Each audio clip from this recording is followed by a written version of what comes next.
I wasn't invited to the front row. Apparently, I'd make the wedding. Awkward. Her words, my stepdaughter's. Delivered with that soft, patronizing tone she used when she thought she was being kind. You understand, right? It's just people talk. People meaning her mother, meaning the man who replaced me at her mother's side. I smiled, nodded. Said, of course, and I meant it, just not the way she thought. For 16 years. I raised that girl, braided her hair.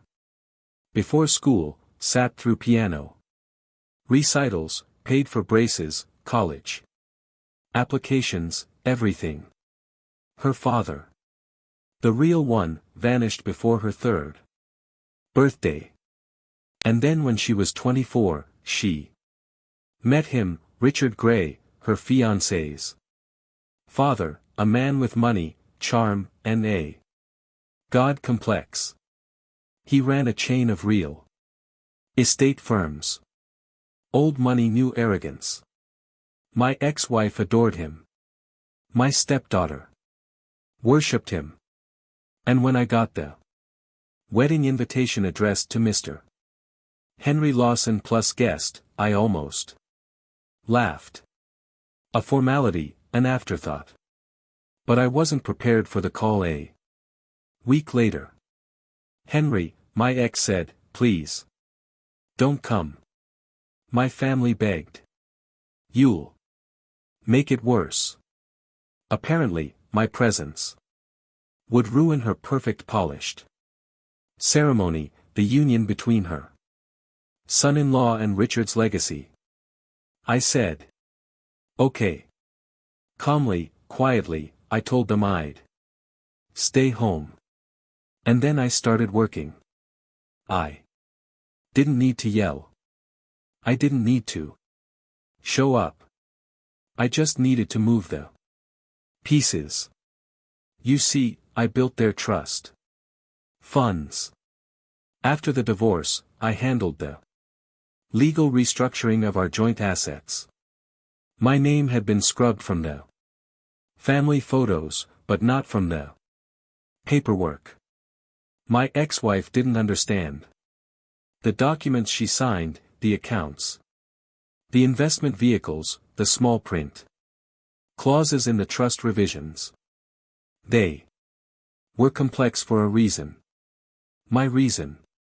When Richard came into her life, he merged his estate with hers.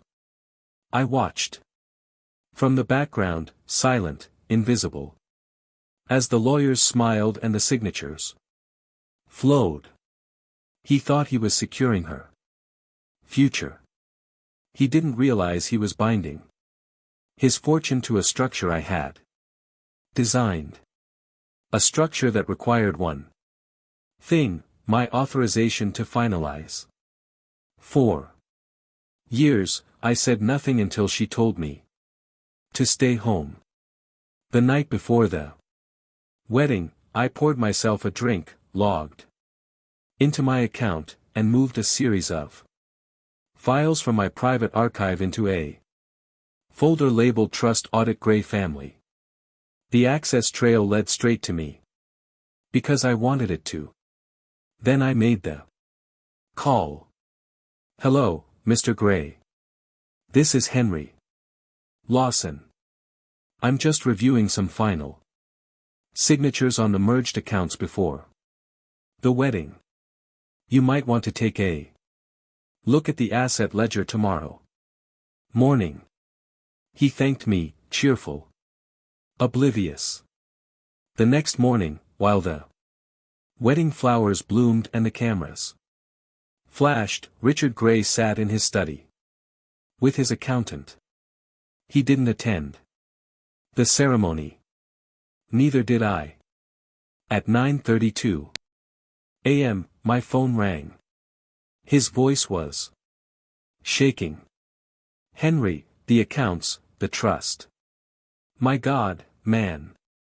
What did you just do? I took a slow sip of coffee. I did exactly what I was authorized to do, I said. Everything your wife signed off on. Every clause she ignored. He was breathing hard. The assets, they're gone. Not gone, I corrected.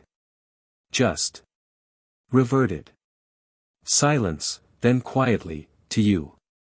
I didn't deny it. Why should I? The trust structure was airtight, legal. Perfectly legitimate.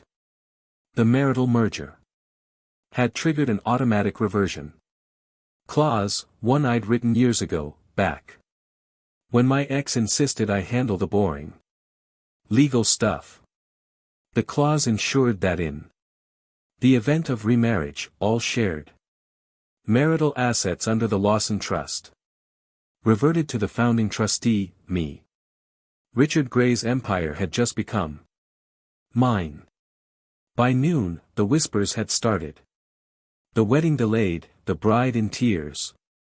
The groom furious. My ex-wife speechless. I watched from home, live. Stream open, the sound off. The moment they announced technical issues with the ceremony, I almost smiled. I didn't need to humiliate them in person, they did that to themselves. The venue cancelled. The reception mid-afternoon. Richard's accounts were frozen pending investigation. His lawyers scrambled. His reputation, spotless for 30 years, started to stain. He called again hours later. Henry, we can fix this. We'll pay you back. Just undo whatever you did. I told him the truth. I didn't take anything that wasn't mine. You merged with a woman who never understood the value of what she owned. You both treated me like an inconvenience. You forgot that the boring man you dismissed built the foundation you stood on. Then I hung up. I didn't hear from my stepdaughter until 3 days later. A message, short, sharp. How could you do this to us? I didn't reply because she already had the answer. I'd done it for her.